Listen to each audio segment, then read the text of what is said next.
While there's no shortage of reasons for Daniel Larson to be put behind bars, I sent unsolicited pictures of myself to Grace when she was a minor and to other minors. The actual reason for his charges can be roughly placed at the beginning of 2024. On the 8th of January, he posted this to his YouTube channel. If I don't get the documentation proving that I'm trespassed, it's all fake. This video was actually uploaded twice, under the titles Hotel Security claiming that I am trespassed without legal proof or paperwork by law enforcement, and Daniel Larson getting threatened and harassed by hotel security at Denver International Airport. Given his propensity to go to places like airports and malls to sleep or score some food, they're the most likely cause of this minor incident. The only additional information about the lead up to this was text posts on his TikTok where he claimed to be working with the FBI against his trolls, and that he had $600 stolen from him. Although he was officially booked the same day, it doesn't look like he was kept in custody for any significant amount of time, meaning he was let go with a warning. A warning that he didn't listen to, as on the very next day, he went right back to the airport so that he could go to the Canvas Credit Union to see about his bank account being drained by DLR Records and Entertainment. As you can see, the initially claimed $600 turns into $950 in a single day. How violent are these interest rates on Danderson? In reality, this is the same fake banking app he's always used to make this kind of post, but usually it's to get people's sympathy and donations. This time, it seems like he actually tricked himself into thinking he was getting his real bank account drained, which led him back to the airport where he'd already been threatened with being trespassed, like a moth to a flame. The only archive of the live stream he did on the 9th comes from the YouTube channel Larsonian Institute, which gave context for the footage in the description. At approximately 4 p.m., Daniel was at the Canvas Credit Union inside the Denver International Airport, claiming that his original intent was to get a debit card. During the live stream on TikTok, there were 3 people visible. Daniel was seated in a chair, charging his phone and streaming, while a police officer was standing before him, along with airport security and a female who appeared to be working for the bank. Earlier in the stream, Daniel says multiple times, "I'd be more than happy to just leave," and the officer claims that he was already asked multiple times to leave and didn't comply. During the interaction, Daniel mentions his probation, and it's discussed that the officer will tell Daniel's probation officer what will happen. It is not known why the police were involved in the incident. From the footage of the live stream, Daniel surrendered and ended the live after the officer asked him to stand up. Meanwhile, if you take a look at the footage itself, we find out just how bad Daniel's legal situation already was at this point. So in addition to the 2 warrants that we're going to take you on today, you have 3 additional warrants that are not extraditable out of Denver that you need to go take care of.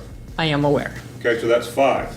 And then I was also, like I said, I came here to the Canvas Credit Union because I had I'm to. going to tell you that's not going to fly today. Airport office is going to explain that to you, so we can quit going over that piece of information. While the airport security officer later mentions that Daniel won't be charged with trespassing for having gone to the bank without a boarding pass, the police officer mentioned a total of 5 warrants on Daniel that aren't extraditable out of Denver, meaning his presence in an airport could indicate a flight risk. Interestingly enough, Daniel is only acting calm during this stream, because he eventually uploaded a few videos of the moments preceding it where he was arguing and trying to justify him being there to the officer.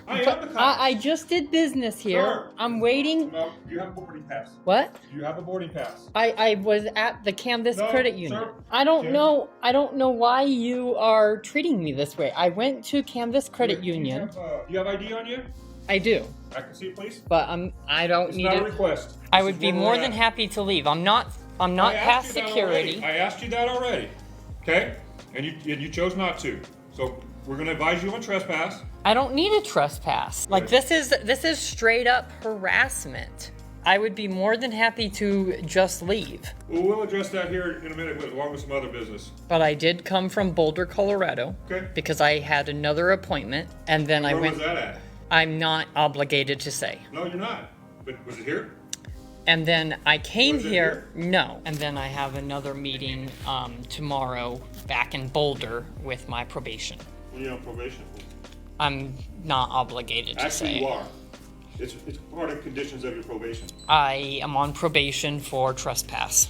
Because, well, from a different location for a misunderstanding. Okay. As the officer calls it in, he mentions that they were in the airport's chapel and not the credit union, meaning Daniel probably hurried to the chapel when he saw the officer coming for him in an attempt to hide. When this didn't work, he started telling the officer that he was on his way to court anyway, which, if it's not already clear, is an absolute lie. If he's on his way to court, why is he at the airport? It's funny how he randomly rats himself out for being on probation for trespassing while he's trying to convince this cop that he wasn't trespassing this time. Following the incident, Daniel's record in Denver included 2 offenses: failure to appear in court and destruction of private property, with a court date scheduled for late January. His bond here is listed at being $500, but it appears he was released on a personal recognizance bond, which is when a defendant is trusted and expected to appear in court and abide by whatever bond conditions are offered. I think anyone remotely familiar with Daniel can attest to this being a terrible mistake. My inspiration behind this haircut, I wanted it to look like Arnold Schwarzenegger got struck by lightning, just like Albert Einstein. After his release, Daniel immediately took to social media to try and recontextualize what happened, making himself look like the victim of persecution. During the stream, the officer informed Daniel that the reason they knew he was holed up in the chapel was because another guy in the chapel had flagged him. You can imagine how easy it must have been to notice a stinking and unkept Daniel Larson trying to hide from the police in the same room as you. In an attempt to get revenge on this guy, he secretly recorded a video of him and uploaded it under the title, "This crazy mentally ill person called the police on me and got me trespassed and arrested today." In the video, the guy seems to exhibit some Tourette's tics, which may be why Daniel described him that way. A few days later, Daniel made a flurry of posts to his YouTube to update his loyal following on his legal status. I missed Boulder County probation today because I'm out of money from getting arrested at Denver International Airport. I have showed my pay stubs to my probation officers and my case manager out of CU Boulder. I had to turn myself in last week to Denver Police for my warrant from 2020. The Denver County Police Department is aware of my warrants out of California and New York, Manhattan. I am now being told that they are aware of me not paying my taxes and will keep an eye on how much I'll make. Denver County Police Department is now trying to frame me and claiming that I am a burglar when nothing has ever happened. I'm being told by law enforcement and probation, no more excuses, housing, or jail. The courts are claiming that Grace Vanderwall needs to come to Colorado to the courtroom if she has an issue with anything. I like how his arrest due to trespassing suddenly morphs into him turning himself in halfway through his uploads, and he just has to conclude it by trying to get Grace Vanderwall to show up in court. Some things never change. Grace ended up having sex with Jacob Sartorius, and Grace is now pregnant. I gave you my heart and you tore it apart. He also claimed that his arrest caused him to miss his probation appointments, which could be him preemptively coming up with excuses for his inevitable capture due to probation violations, rather than missed appointments. His court date was set for the 23rd of that month. Care to guess what our boy was up to that day? I am doing a fan meetup today at the Aurora Mall.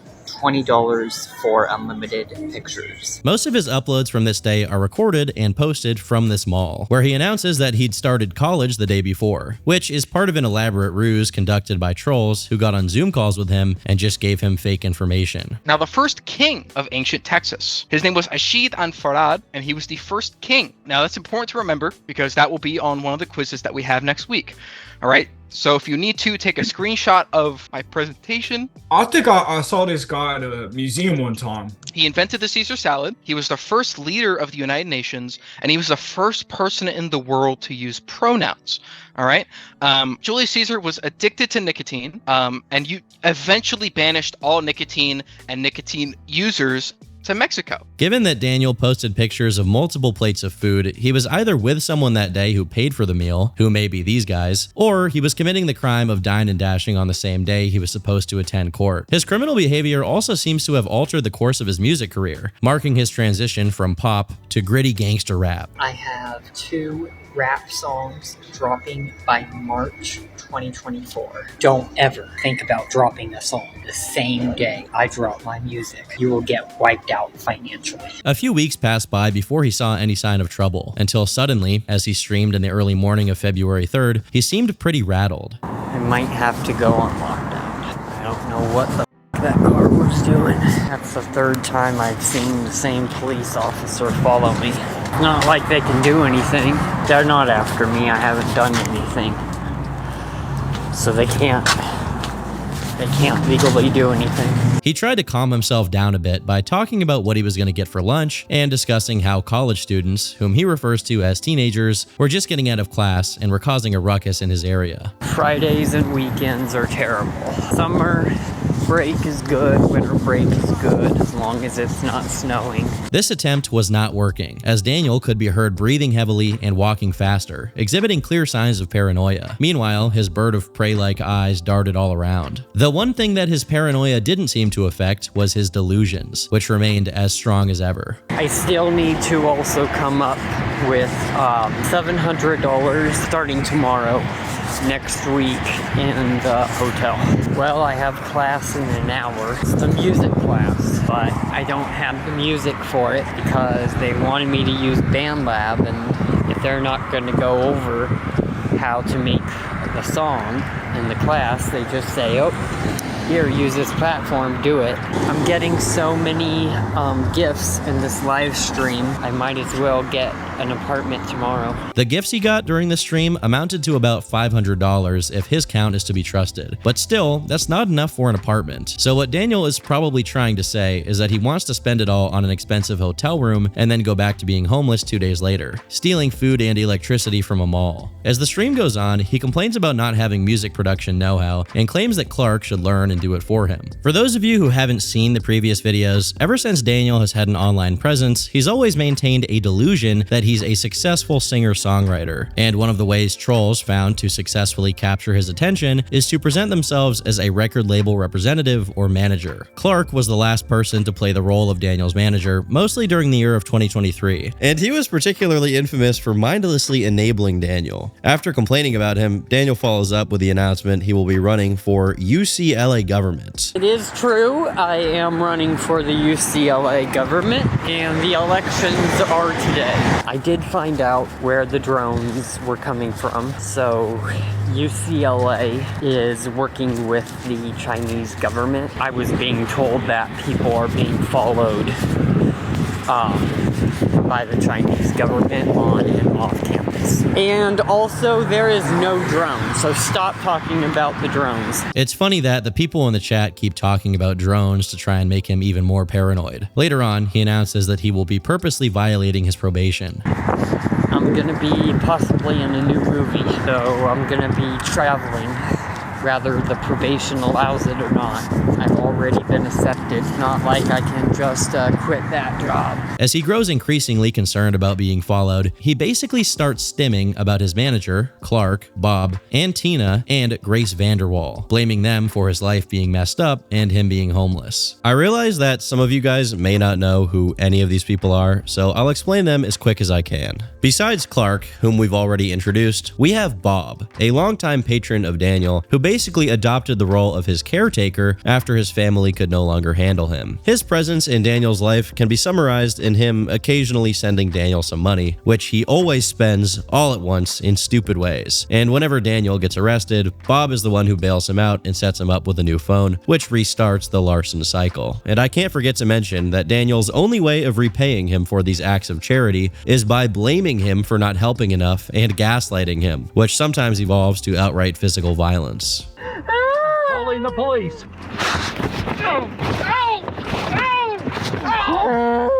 Hey. No, you're not helping me. You're not helping. You're hitting me.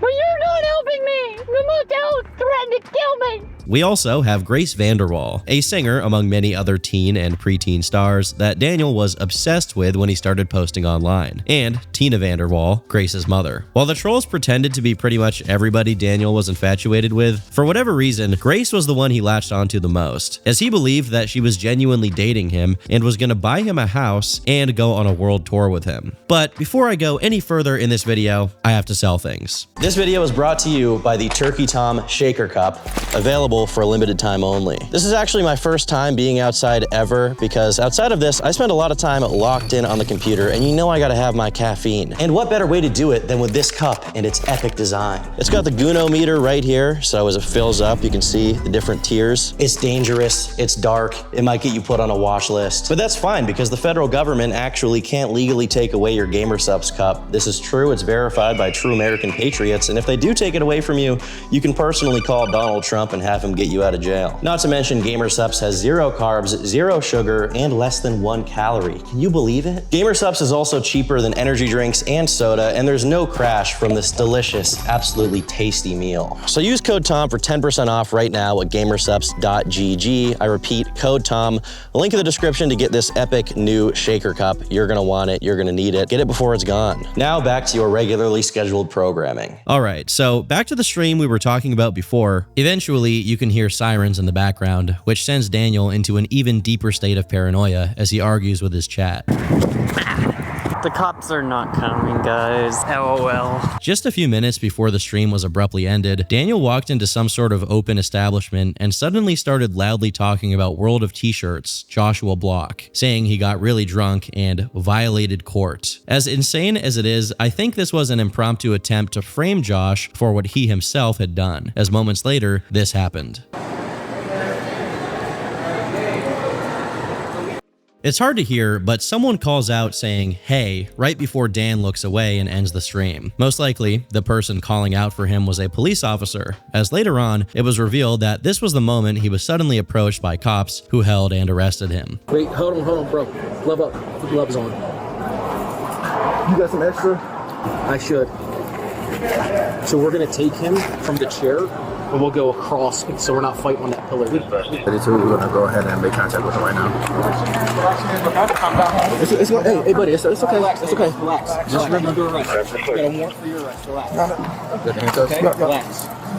Deep breath, calm down. We're good. This same officer informed Daniel that he had 3 standing warrants for his arrest, and that he had been trespassed for life from the mall he was at. I gotta say, these cops were extremely good at handling someone as wiry as Daniel, as when he started rattling off his excuses for not showing up to court, the officer explained to him he just needed to call them to reschedule his appointment, which Daniel claimed he was working on doing. The specific warrant being enforced here was a $20,000 statewide probation violation warrant, but he had 2 others in specific counties that he had been running from. When they got to the station, Daniel asked to speak to a sergeant to complain about the arresting officers being too aggressive with him. So when I was met with the officers that arrested me, they grabbed both my arms and put them behind my back. It's called arrest control. Right. Okay. And I feel like it was kind of aggressive. It may have been a little aggressive. Yes. Okay, do you know what kind of warrants you have? I do, yes. Okay. Do you think that due to the fact that you have a history of being violent with other people, that maybe that's why they did that? I just feel like it was aggressive for the meaning of what they were trying to do at that time. I feel like if I was being aggressive, then I feel like that makes sense. Okay, did you make statements that you were going to shoot up the Aurora Mall? I did not. For context, between his previous arrest and this one, an incident took place in which an unidentified troll near Daniel's area noticed that he was loitering at the Aurora Mall, the same mall he was in on the day of his last arrest. This troll proceeded to approach Daniel and douse him with an entire bottle of fart spray. Wait, just try.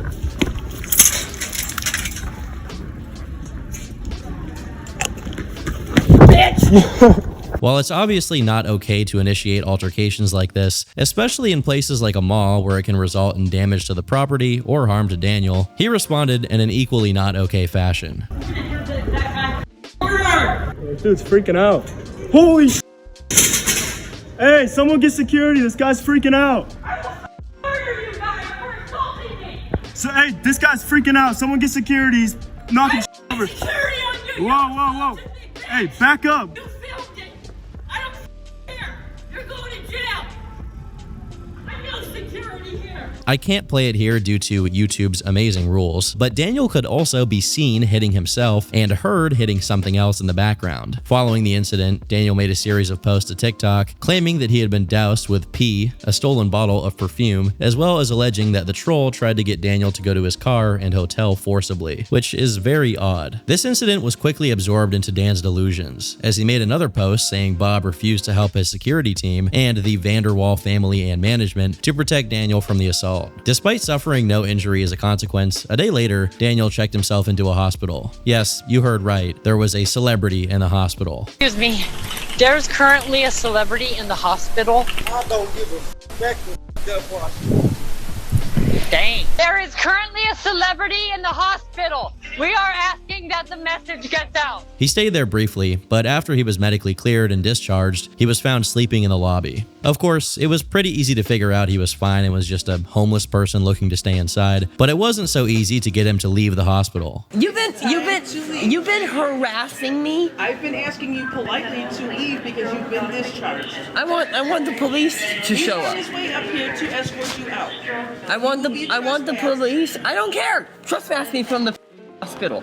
That's a violation. No, it's not. That's me enforcing the hospital's policy and the right to be safe. So I guess I won't go to any hospital in the state of Colorado. I guess I won't. I guess I will just leave Colorado because you can't trespass me from a hospital if I was a patient. I certainly can trespass you because you've been discharged, you've been medically cleared. It's always wonderful to see how lippy he gets when he's arguing with women instead of men. Despite his many intellectual disabilities, he clearly understands when he can get away with this kind of behavior. It's also funny to see him randomly bringing up leaving the state of Colorado because he's aware of his warrants and has probably been thinking about leaving to avoid his legal troubles. His tone noticeably changes when a guy, probably security, joins the conversation. But you're waiting for the bus, so you need to be at the bus stop, waiting for the bus. And the bus stop, I know exactly where it is. It's okay. We're not gonna argue. You already told her to leave, right? Right. So we leave immediately, or you leave with me now. But leave or go with me. Your choice. Why would I go with you? We're done, but because you're trespassing. I'm not trespassing at all. I was a patient. I'm not gonna argue with you. You're trespassing. It's time to go now, or you're gonna end up in the jail. Your choice. I don't understand because I was a patient. I got discharged. You've been discharged and you were sleeping. You were told to leave. I wasn't sleeping in the lobby at all. Because I was there, so it's time to go now. I wasn't sleeping in the lobby at all, okay. And I told you I was waiting for. Or I'm about to put you in handcuffs and take you to jail. You can't do that because. Okay. You literally so you're under arrest for trespassing. No, I'm not. Are you ready to go? No, I'm not, because I'm leaving. But just as Daniel was about to get out of one of these trespass situations without getting himself in even more legal trouble, we can see the tongue of rage emerge from its dark crevice. And this is what he does next. And they previously wouldn't even give me a bus ticket. They were telling me to call Bob and get him to come pick me up. I guess I'll plan a mass on the place. Holy treat me that way, I'll treat him with disrespect. Daniel McDougall guy, the secret investigator guy, he thought I could actually make a bomb. I don't even know how to use fireworks. Are you kidding me? And the guy wants to come up to my family and say that I was making a bomb just because I was famous. Like, what the f? Maybe I should go to Bob's house and actually with a gun and a bomb and bomb his house because I have a right to defend myself. Apparently I can't self-defend myself, but I think I'm gonna call Bob and I'm gonna leave him a long voicemail about if he doesn't give me $3,000 so I can get a motel room for a week and get an apartment, then I might actually show up on his property. Although it's cut together here for your viewing experience, after he made the shooting threat, he spent several minutes in silence, probably because he remembered he could actually get in trouble for saying things like that, especially when directed at a hospital of all places. Then he brings up his previous bombing threats and a certain secret investigator, Daniel McDougall, who apparently interrogated him about his threats. At this point in time, most people were under the impression that this, like many other things he mentions during his streams and videos, was just a fake name some troll used to pretend to be a police officer to get some responses out of Danderson. Later on, we'll find out that's not quite the case. Regardless, this stream and the things he was yelling during his altercation with the fart spray troll not only got him banned from the mall, but also attracted the attention of the authorities, who must have had some kind of APB out on him for days before his arrest. This brings us back to his February arrest, when he tries to convince the sergeant his ban from the Aurora Mall was the work of one of his fans. Another thing is I am extremely popular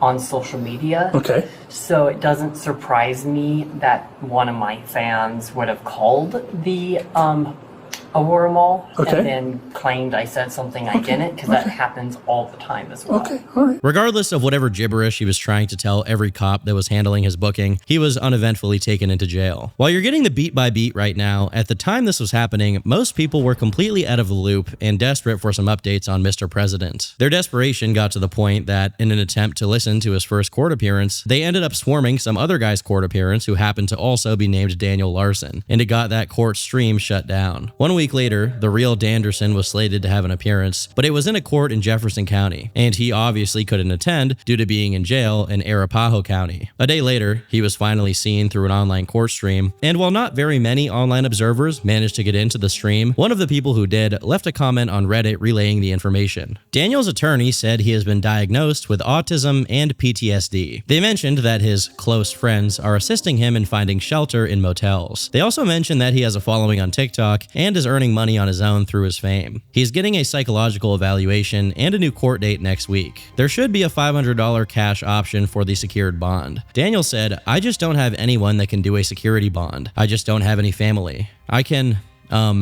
I will be able to get a psych evaluation by tomorrow." During his time in jail, former manager Flexberger released 4 phone calls between Daniel and Clark, who was his current manager. This is what he immediately says as soon as he gets on the first call. Yeah, so apparently this is pretty much all Bob's fault. But it's because, don't tell him this, but it's because I haven't been going to my probation meetings because he won't give me my money to be able to get there.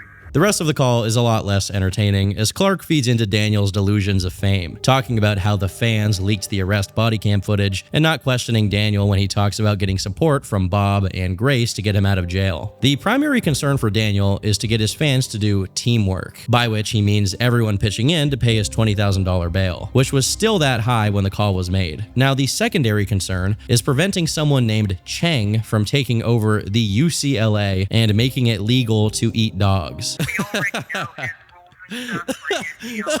The next call has some more interesting moments. People are going around to sale showing all of my Photoshop. Not even the real photos, but Photoshopped photos. Are you serious? After this one, it seems that Daniel was allowed to have video calls, as he has a camera feed in parts of it. He's telling me to tell the courts that if they don't get me housing, Bob's gonna kill himself and all this weird stuff. And it's like, no, like, please just, I don't want to be involved in all that garbage. Well, he's 70 years old. Yeah. And he's acting like being 70 years old gives him the authority. And all it's doing is it's bringing down my life. It's framing me is what it's doing. Here, And in the end, he should be the one to bail me out because he's the one that's been giving me all my money. Here, try and see if you can turn your camera on. I want to see if you're doing good.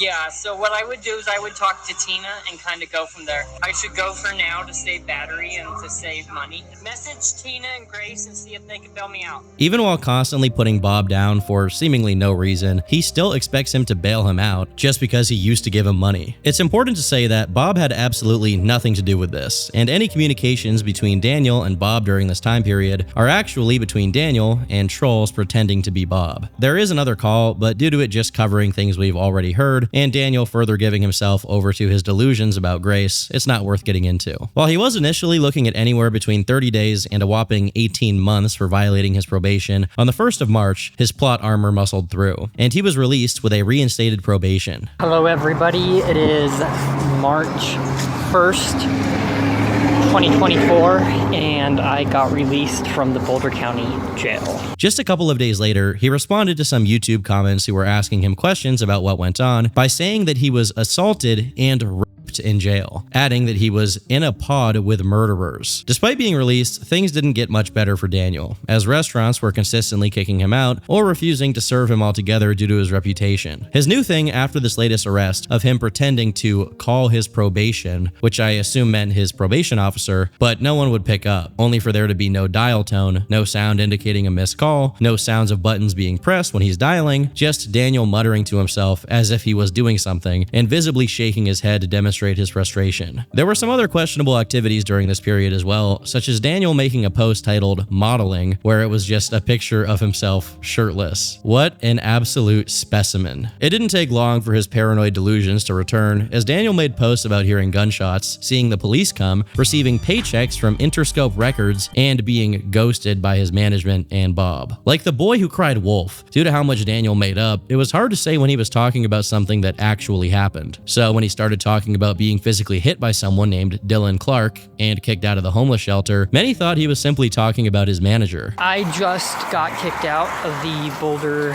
County homeless shelter because Dylan Clark was back and he hit me. This supposed fight was followed by Daniel making a phone call to report on this Dylan Clark person and claiming he was being investigated by Daniel's cybersecurity team. In reality, Dylan Clark, or as he's usually referred to, Blark, was someone who had already conducted a few interviews with Daniel and had gotten in legal trouble for calling in threats to schools. The thing about this is, Blark was also a compulsive liar, so there was no shot anyone would immediately get a clear story out of these guys. However, it turned out Daniel had told the truth, at least in part, since he did get in a scuffle with Blark, which got him kicked out of the shelter. This wasn't that big of a deal since Daniel had already proved himself to be incompatible with other shelter rules, like not streaming on his phone all the time. But the thing is, housing was a requirement of his recently reinstated probation, and since he was out of the shelter, he was in violation of it. Of course, that's without mentioning the dozen other court dates and violations he was committing left and right, so it really was just a matter of time until he was caught again. Before the cops got to him though, Daniel had another minor conflict, and this time it was against, water. You drinking water? That's disgusting. You might as well be drinking cum. And the water was winning. First, he got so carried away on his phone that he walked through an entire section of the sidewalk that was completely covered in freezing cold water. Later on, an unknown person doused him with water late that night.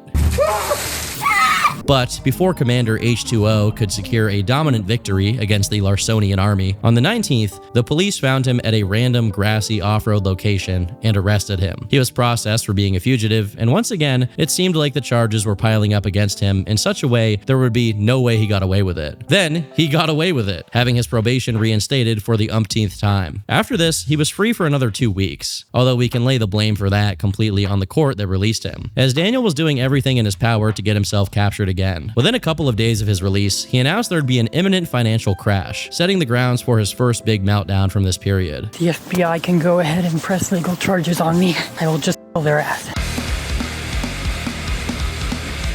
He soon followed this up with a new stream where he sprinted around, claimed he was being followed, and afterwards posted a video titled "Shots Fired," where he ran around to the sound of pop smoke, and he can be heard repeating the phrase throughout it. Clearly, there's some major bout of paranoia going on here for reasons that are impossible to understand. Over the next few days, Daniel keeps bringing up meeting with the FBI, and more specifically, being wanted by the US Secret Service, which once again ties back to the mystical Daniel MacDougal figure. Danderson apparently tried to properly attend his court hearings and his probation appointments, but failed to do so multiple times, meaning he was going to be arrested again, this time for violating his bond stipulations. At the end of the month, he ended up at the hospital for unknown reasons, and 2 days later, someone pulled the fire alarm at the hotel he was staying at, which many speculate was actually Daniel. Whatever the case truly is with the fire alarm, on the same day, he got on a bus to go back to Denver, which, as far as I'm aware, he wasn't allowed to do, as he had court meetings to attend in the county he was already in. Consequently, he was arrested again for being a fugitive, only to be released again the following day. You see, the warrant on him was only concerned with the hearings he missed, and completely unaware of his innumerable bombing threats on TikTok. The last couple of arrests were related to the original charges Daniel got during the December 2023 Olive Garden incident, wherein he pulled the fire alarm at an Olive Garden and went absolutely ballistic as the staff tried to kick him out, claiming there were FBI vehicles outside and that he was going to meet with Grace, as well as Secret Service agent Daniel MacDougal. You guys were back in the back printing off my nudes off of a website. I'm performing a citizen's arrest, so the FBI is outside.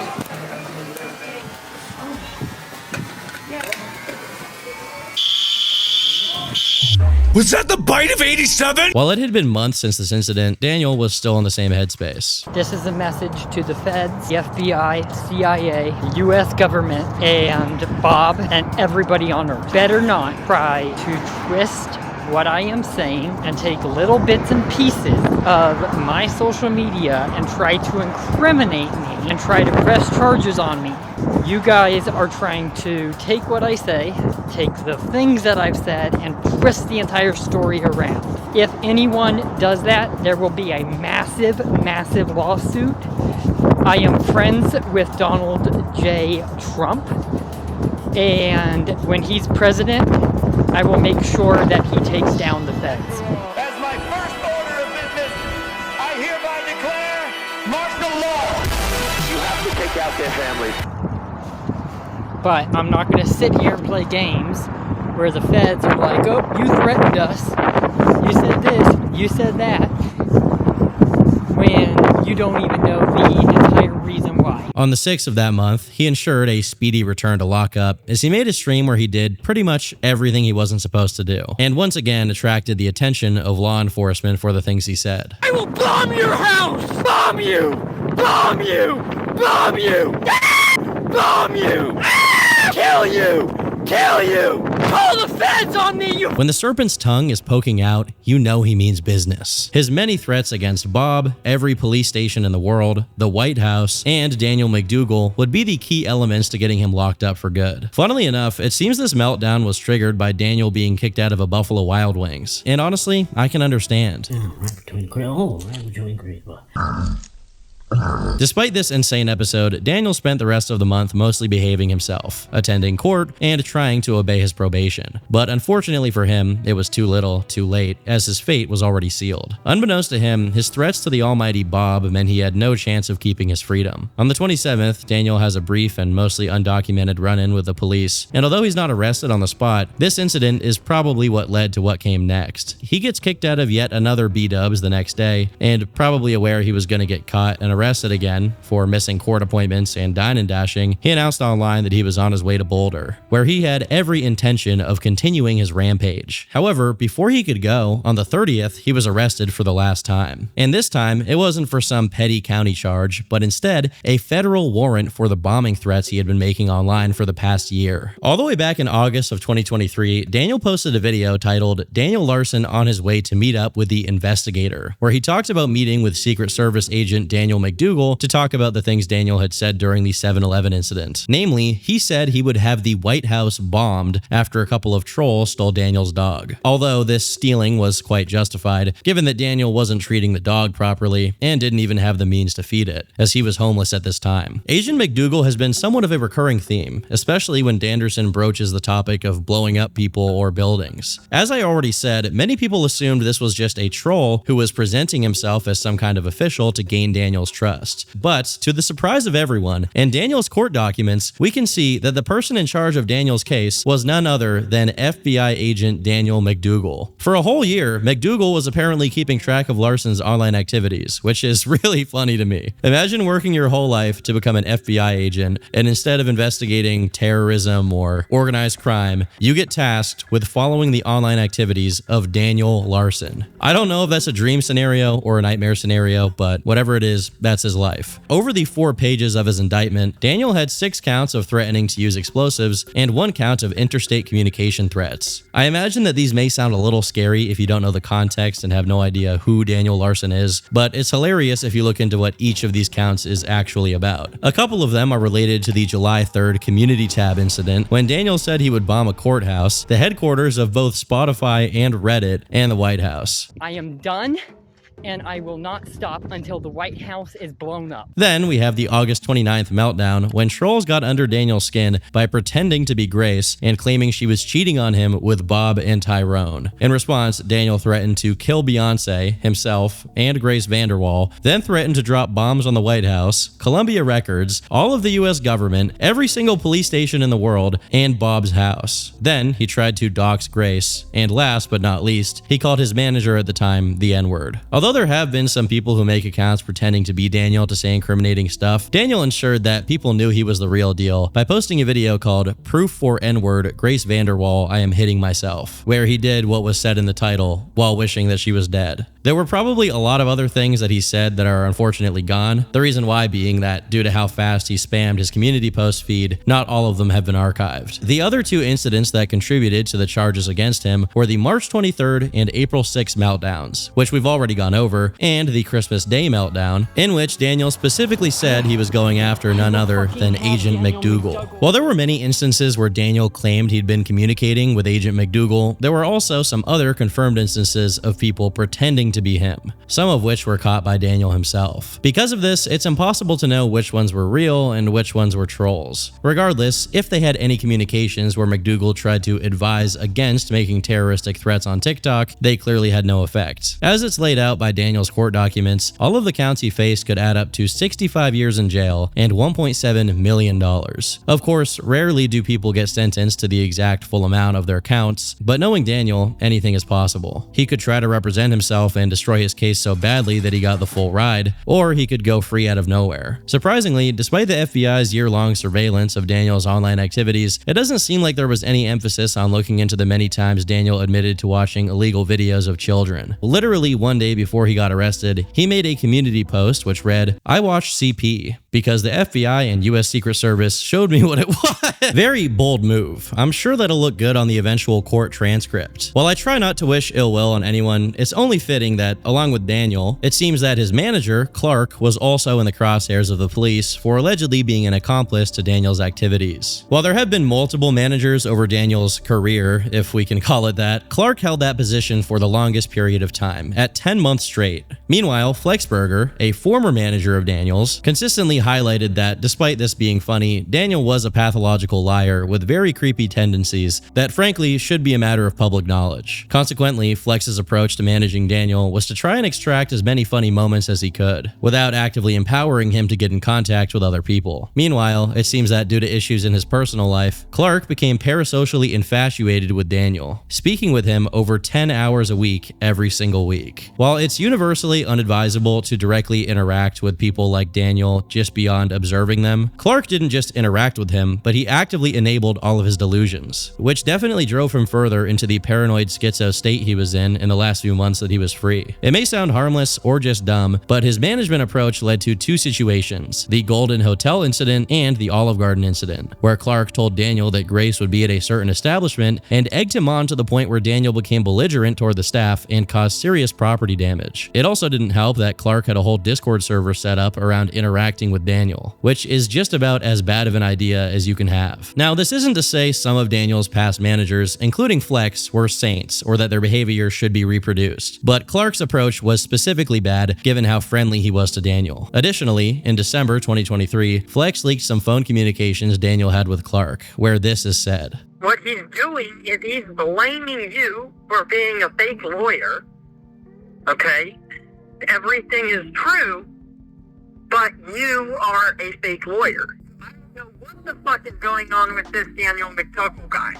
He is saying I have to do a lie test, a lie detection test. In other words, when I say you're my lawyer, he's saying he's not a real lawyer. I don't know exactly when this call was made, but based exclusively on what Daniel and Clark are saying, it seems that Clark was obstructing McDougal's investigation by pretending to be and convincing Daniel that he was his real lawyer. While this fixation on Daniel isn't as bad as, let's say, Isabella Janke's fixation with Chris Chan, Clark also claimed that he was doing all of this to put Daniel in jail, but clearly he was making no real genuine efforts to have that happen. The worst part about it is that Clark was financially enabling Daniel for the duration of his management, which is probably how Daniel managed to pay for buses to travel from county to county. Despite his involvement having proven to be harmful, even after Daniel was locked up, Clark continued to communicate with him regularly. The first call took place on the 1st of May, when Daniel explained how the arrest actually went down. This time the feds got me, and Bob told me that it wasn't going to happen and he didn't believe me, and I went to probation yesterday, and sure enough, the feds were there, and they charged me with 7 counts of threats. 7 counts of threats? And Associates. Yep, under federal court.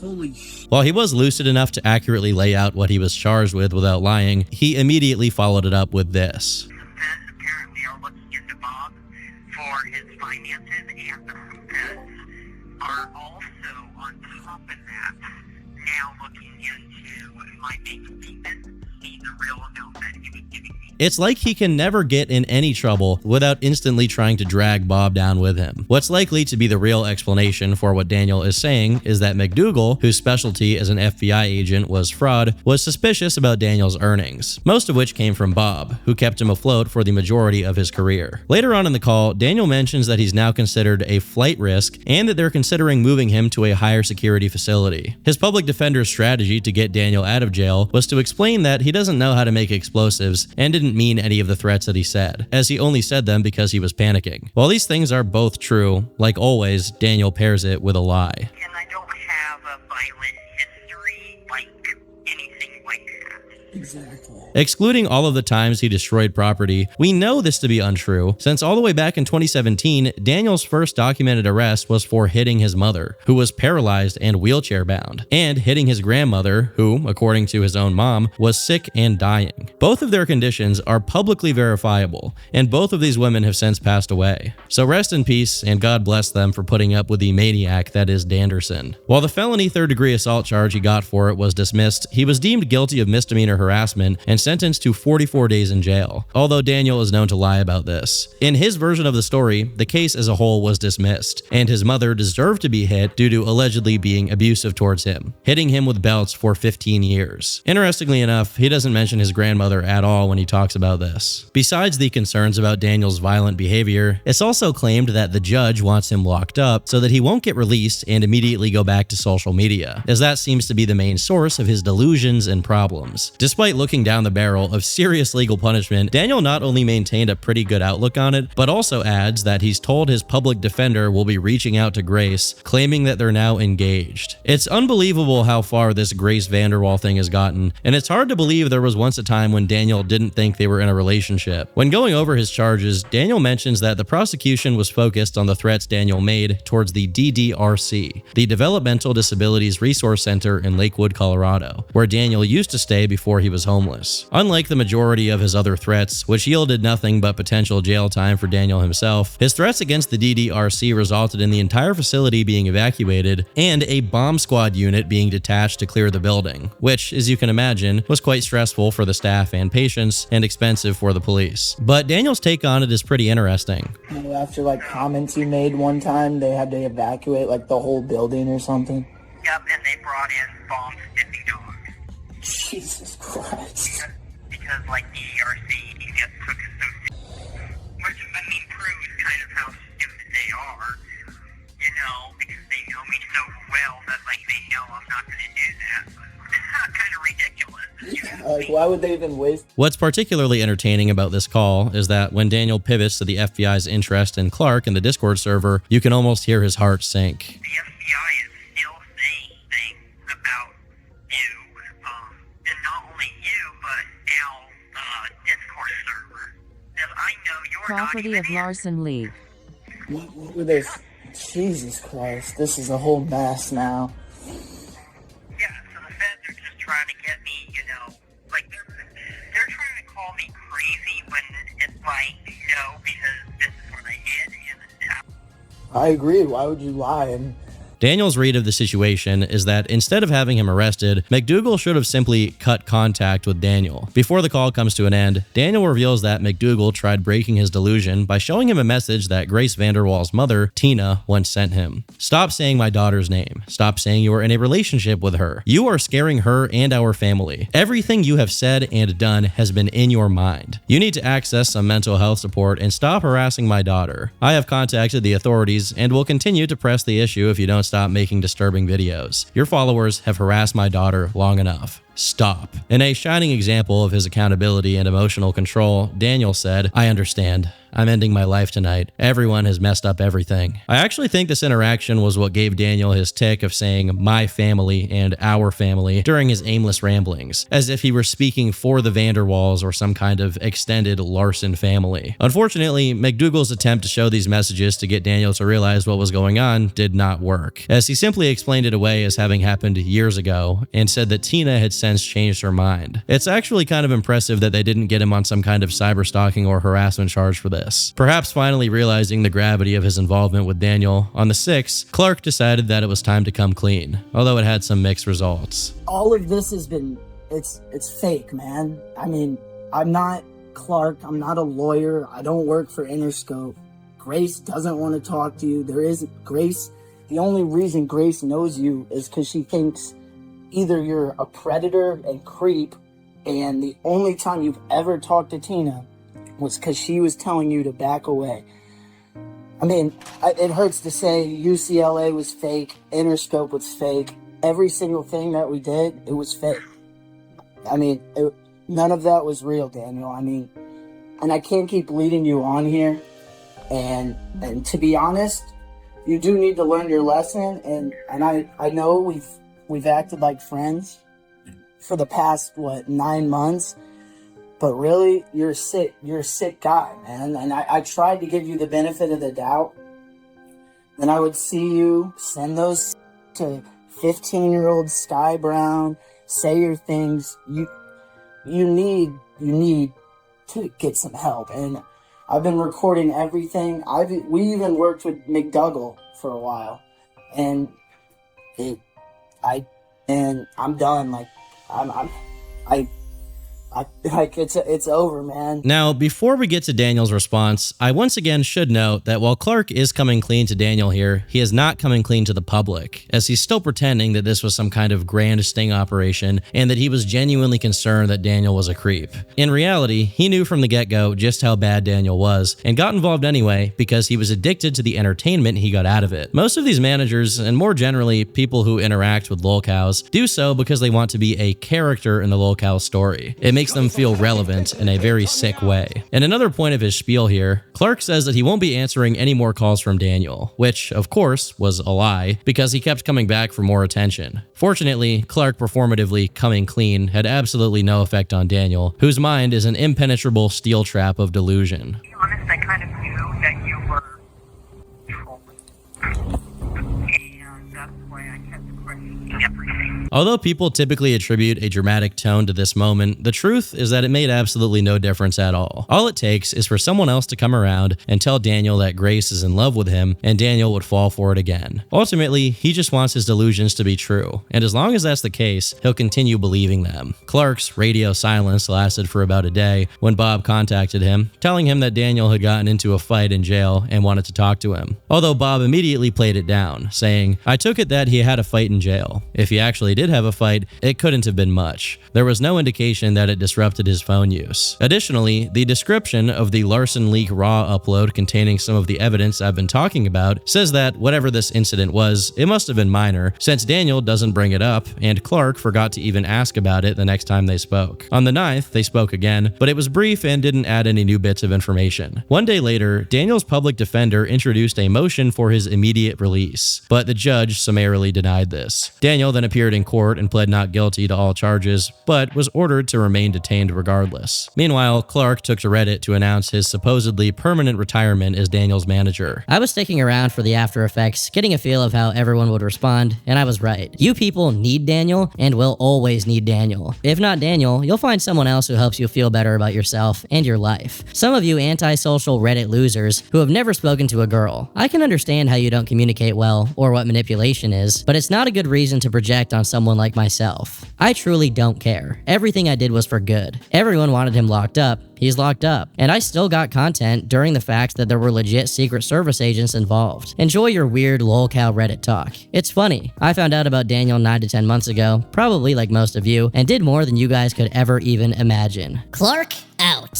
This pathetic farewell message got many people in the Daniel Larson subreddit to consider the possibility that Clark was shaping up to be their next person of interest, now that Daniel was behind bars. For context, time would prove that Clark was the one who was projecting, as a few months after Daniel was arrested, Clark tried to butt into World of T-Shirts and weasel his way into being a part of his story, only to get punched in the mouth for his efforts as Josh jogged away. When Clark tried to grandstand on the subreddit, someone replied saying, "Dude, you're going to jail. You're a dangerous person to have free, and the feds at this point know it too. And when you go down, unlike Daniel, no one will feel even slightly bad for you. Do you think any jury on earth is going to look at you as anything other than some shithead 20-year-old that long con destroyed a disabled man's life? You can brush it away all you want, but a jury won't." This sub is about to turn into a Clark sub. Within 2 hours of this post being made, Clark deleted not just his post, but his entire Reddit account. Granted, this post was just one among many telling Clark just how much of a goofball he was being. But what's important is that it cemented Clark as a certified villain in the Danderson story. For the time being, however, Clark actually did stay away from Daniel. And for months, there's actually no documented instances of Daniel speaking to anyone outside of jail. In late May, some of his court dates were canceled, and he was ordered to undergo a mental health evaluation, probably as an effort to ascertain if he was even competent to stand trial. Soon after, he was transferred to FCI Inglewood, which is the same exact facility that Subway Jared ended up in. What a coincidence.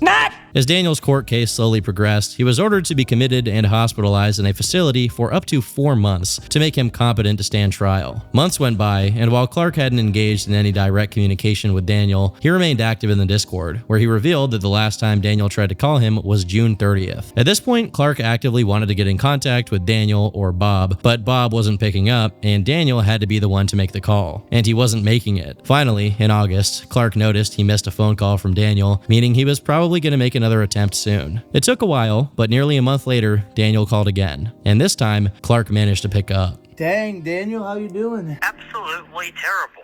My lawyer, my public defender, he is saying I'm incompetent and I'm going to get transferred to a psychiatric facility. Daniel proceeds to list all the places he may end up in, many of which are in other states besides Colorado, an outcome that he and Bob don't want. I'm not sure how exactly Bob is involved, but while it's impossible to know if he's participating in the proceedings in any way, he most likely is still in regular contact with Daniel. Despite knowing that he's looking at a transfer to a psychiatric institution soon, Daniel remains steadfast in his intent of being released on time served, which more and more seems like an impossibility. Additionally, Daniel reiterates that none of his charges should stick since he considers everything he did justified by the fact he was homeless and calling out for help. In a strange tangent, Daniel talks about how McDougal promised him many things, including having a wedding with Grace Vanderwall, none of which materialized. It's possible that the only reason Daniel suddenly brought McDougal up and tried to discredit him is that it seems that McDougal has mentioned the possibility of prosecuting him for his many questionable online activities regarding minors and not safe for work material. Immediately after talking about these promises, Daniel goes on a bit of a rant about how these claims are baseless, although he doesn't bring up any specifics since he knows how many times he's incriminated himself in the past.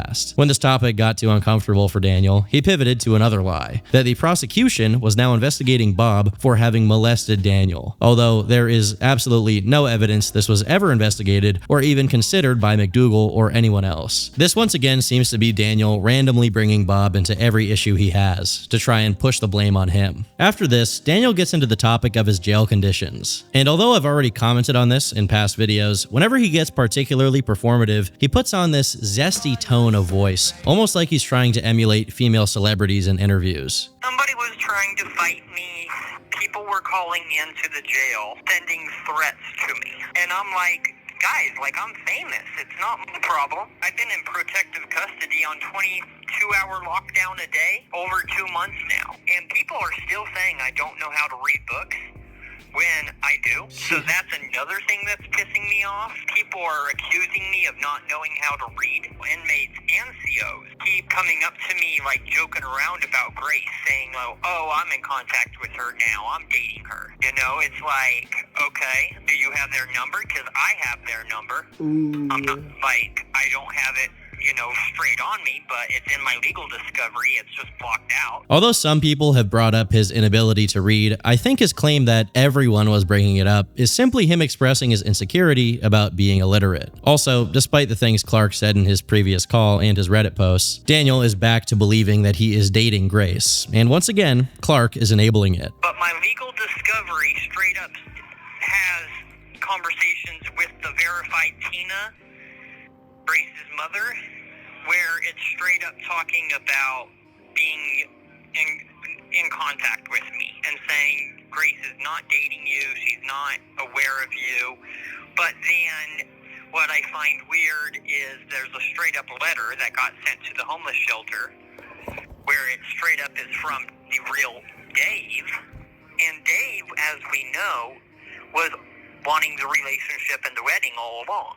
He has no problem with it, as we know, right? Yeah, I mean, assuming so, yeah. For context, Dave is Grace VanderWaal's father, who absolutely did not send Daniel any letters while he was in the homeless shelter. I didn't even know you could get mail in the homeless shelter. I can't tell if Daniel's just lying about who the letter came from, or if he's lying about getting a letter altogether, since he never stayed at a homeless shelter for more than a few days due to his inability to stop breaking their rules. Even if a troll wanted to send him a letter pretending to be Dave, I strongly doubt he'd be able to receive it, and that it would end up in his legal discovery. This is just another instance of Daniel producing reasons to be confused and allowing himself to believe whatever he wants to believe. After he's done complaining about his relationship with Grace not being taken seriously, he questions why he's not already out and why his trial keeps getting pushed back, as the call runs out of time. There wouldn't be any communication with Daniel for a month, and in the meantime, there was some progress with his case. In late September of 2024, his defender demanded that Daniel be sent into a psychiatric facility, which was already meant to happen due to the questions about his competency, but for whatever reason hadn't happened yet. This demand was made with the attached contingency that if he hadn't been evaluated by November 25th, the whole case would get dismissed, meaning Daniel would once again go free. Fortunately, the court established that Daniel's evaluation would begin in December. However, it seemed like his case would be dismissed if the year ended with no evaluation in sight. The Larsonian cycle was dangerously close to restarting, and it's at this point that an interloper bypassed Clark and somehow got in contact with Daniel. On October 7th, someone named Lil Sippy was called by Daniel, and although it's hard to figure out how or why this happened, the call was immediately made available for the consumption of Daniel's followers, and it contained some pretty interesting revelations. My lawyer hasn't been getting back to me at all. I haven't spoken to him since early August. Also, my lawyer, for some reason, has been, the last time I talked to him, which was early August, right? He told me that I was never in contact with the VanderWaals or the label, which is false. You said, because I was in contact with Grace before and her mother. So you said that there's something in your discovery for your legal cases confirmed that you were talking to the VanderWaals or something? Yes.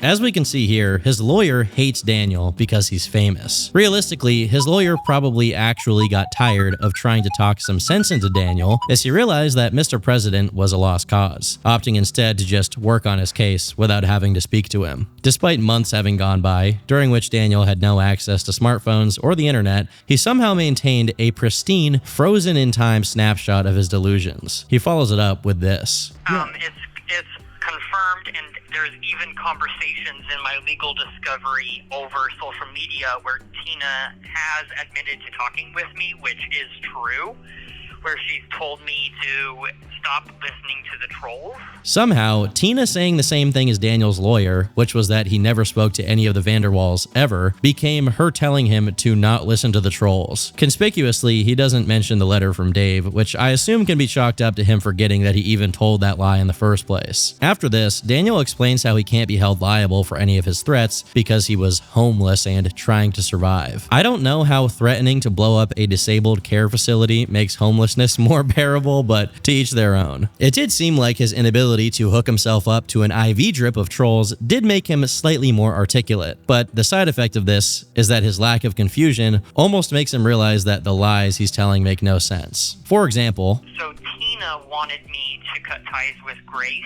and stop talking to the impersonators and only talk to Grace. What Grace was doing was she was getting me in contact with her management behind Tina's back. Grace got me in contact with everybody. You see what I mean? Based on this drivel alone, you can imagine why his public defender cut contact with him since August. So Tina wanted me to cut ties with Grace and stop talking to the impersonators and only talk to Grace. What Grace was doing was she was getting me in contact with her management behind Tina's back. Grace got me in contact with everybody. Even if Grace herself told him she's never spoken to him in his life, he'd find a way to retcon it and convince himself otherwise. I would include more of this particular rant, but it's so schizophrenically meaningless that there's barely anything of value. Basically, Daniel thought that Tina was going to set him up with a $35 million record deal, but his family intervened and said it was fake. I don't know what he means by family, since he has absolutely no family members he's in contact with, so maybe he means Bob. When Sippy manages to get a word in edgewise, he tries to convince Daniel to act sane so that he gets out of jail sooner rather than later. This was Daniel's response. Nobody's telling me why I'm incompetent. Nobody has been telling me anything. They've been saying that I've been doing things very well and I shouldn't even be in custody. That's the word from the jail. What Daniel doesn't realize is that everyone's treating him nicely precisely because he's clearly out of his mind, not because they think he's normal. Once again, Sippy tries to set Daniel on a path toward being declared competent, but it fails miserably. You should probably just not mention Grace or Tina to any of the psychiatrists, because I don't think that's really going to help your case. I don't think it's helping either. Yeah. I asked my lawyer for verification on if it was really the real Tina.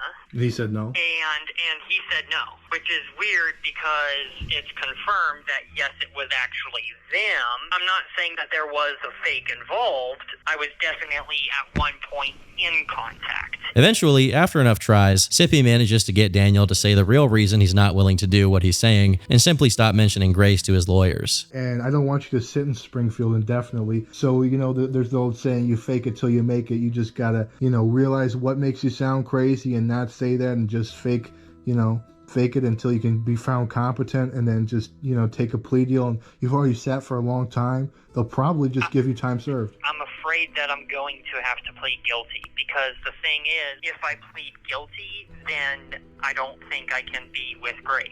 Grace wants me to travel with her. She goes to London all the time. She goes to Paris. There are certain countries, if I have a felony, I cannot go to. It's amazing to see that the lies about him going on tour with Grace culminated in him deliberately screwing up his case because he was afraid he wouldn't be able to travel with her. Daniel then explains the legal strategy he intended to follow. So if you do end up being found competent, you're going to try to go to trial and beat get a not guilty verdict on the allegations? That's what we're trying, and my lawyer has told me that we're trying to get a not guilty. He thinks I'm a victim. As far as trying to make everything work with the Vanderwalls, that's what I'm concerned about now. Because I told my lawyer I'm not going to plead guilty, and I'm not going to even make a decision until I know what's going on with Grace. Based on this, I'd say that if he ever does get declared competent to stand trial, he will probably get a worse sentence than if he just pled guilty. Imagine he actually puts himself in a position where, during the proceedings, he needs to explain to the judge he actually is Grace Vanderwall's boyfriend and needs to consult her on his defense. The worst part about this is not that Daniel proceeds to explain to Sippy that he's considering cutting Bob off due to him not being helpful with his career and publicity, and that he's planning to only be in contact with the Vanderwalls from now on. The thing is, for the months he's been in jail now, besides Sippy and Clark, the only person Daniel's spoken to has been Bob. There hasn't been a single troll who has continued to keep up the Grace facade at this point. Daniel is fully communicating with the voices in his head to keep the illusion up. Near the end of the call, he says this. I also know that most of Grace's songs are about me. I've been listening to a lot of her songs. I think we are nearing the final form of Schizo Daniel, as he barely needs to put in any effort in order to come up with all kinds of insane beliefs. Unlike Clark, who drip-fed the community with nothing burger calls where he made no effort at all to make it entertaining, Sippy was at least trying to get something out of Daniel. And over the course of the next few days, we get a bunch of new calls, each more deranged than the previous. The same day as the first Sippy call happened, Daniel comes back to complain about Bob. So, he's manipulating, right, a lot of my finances, which is why I was homeless. He was also trying to control, everything I did, as far as the type of music I wanted to do, the types of songs that I want to do, but, some lyrics he wouldn't want me to put in. All this issue that I'm in is partially because of him. It's been confirmed that I am the victim in the case. On one hand, Daniel being free again would be very entertaining, but on the other, when you see him talk like that about the only person who has consistently helped him throughout his life, you realize that they just gotta put this guy in a padded cell and throw away the key. And more, it seems like that's how it's gonna end. Yeah, they've been trying to say that I'm not in contact, including like law enforcement. Law enforcement, including my lawyer, has been trying to turn me against Grace. So my own public defender is on purpose trying to turn me against Grace and trying to say that I'm not in contact when I've been fighting my case, arguing over the phone with my public defender. Look, I have been in contact and I don't care what you're saying. Credit where credit is due. It doesn't seem Sippy enables his delusions too much, even if he doesn't press Daniel on it. Instead, he tries to change the topic to Danderson's jail routine, which seems to be very erratic. He apparently spent prolonged periods locked up without yard time, and whenever he did get yard time, it was very inconsistent and unpredictable. And to make matters worse, he got access to a tablet. More specifically, he claims he lied to his family, presumably Bob, in order to get $150 to buy a tablet. While he couldn't post anything from it, I'm sure he was looking at some stuff that, in the classic Daniel Larson lingo, made it sting like he was peeing. I think his inability to talk to his public defender drove him to start generating his own fan fiction about what was going on with his trial. So what I do know is Grace ordered the psych eval. So wasn't Grace the is judge? the one who ordered it. It wasn't the judge. Grace, well, Tina got notified that I got arrested. But Grace wasn't the most high-profile person getting themselves tangled up with Daniel, as Donald Trump himself was also paying attention. So what was it that you emailed me about? You said something like Joe Biden wants you to be vice president, or so he can lower the age? So apparently, I'm still learning this, but one of the correction officers came up to me here at the jail and talked to me about how Donald Trump wanted me to be his vice president, because if he becomes president and I'm vice president, he can make it legal for me to be vice president at my age. I don't know why Daniel seems eager to demote himself from his real position of president to become Trump's VP. Must be some kind of strategy I'm not seeing here. Maybe he wants to be the shadow ruler of the land, who knows. Up until this point in the calls, Sippy was pretty straightforward with Daniel, even if he occasionally tried to get a rise out of him and make him say something funny. But over the next few calls, it's clear that Sippy began encouraging and enabling Daniel's delusions, much like Clark did. Besides the usual repetitive nonsense, there were a couple of funny moments that came out of it, such as the pivot of Daniel's music career. I don't know if you've ever heard of them, but there's these very famous rappers called Chief Keef and Lil Durk, and they just went on the Joe Rogan podcast, and they basically said how much they want to collab with you. They want to do a collaboration, like an EP. Chief Keef and wanting a collaboration.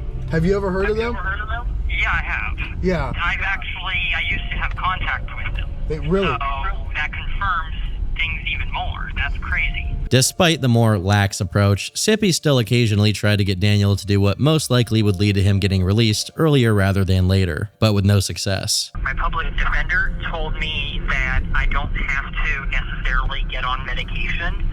If I don't want to, there's like other resources and classes I can take that will count towards my court. Well, yeah, that's probably true, but don't you? If you get on medication, it would probably look better for you to be found competent.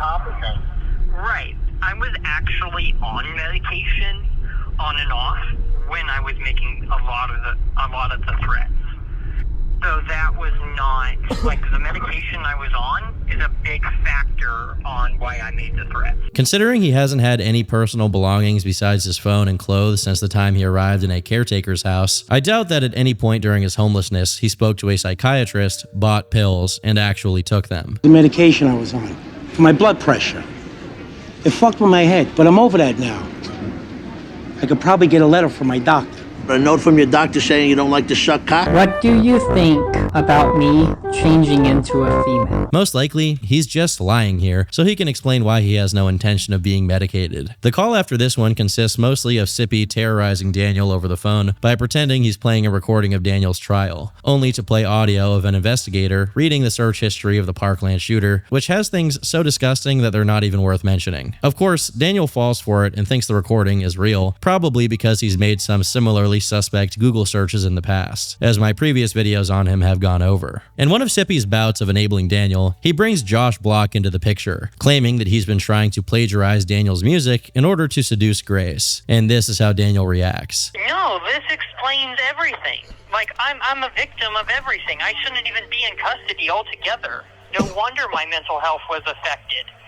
Because I knew something was up when it came to my music stuff. But as far as memorable and entertaining moments, that'll really be it. After the sequence of Sippy calls, Clark actually managed to get 2 new calls with Daniel, but they were uneventful and are now lost, as the original uploads have been privated. Since I have no intention of coming back to this topic later, during this period, Clark and Sippy began hating each other because both wanted to be the sole emissary of Daniel. Eventually, their conflict boiled over into Sippy apparently sending letters to Clark's address, harassing him and his family, and Clark posting footage of Sippy's arrest. This wasn't revealed by Clark, but it had become a point of contention that Sippy had a criminal record prior to his interactions with Daniel. On the 17th of the same month the calls took place, Sippy made an AMA where he spoke about his criminal past because, according to him, he got in a fight with a teenager when he was 17. This got him convicted of misdemeanor battery and disorderly conduct, and although his story mostly seems to check out, it made people a lot more skeptical of him, especially considering that in the same AMA, he said, "I don't idolize mass shooters. I have an interest in history, including true crime history, and occasionally I document that on the internet. The judge thinks I am a threat based on some old accusations from 2017 of school-related threats of violence, similar to the accusations leveled against Blark a decade or so ago,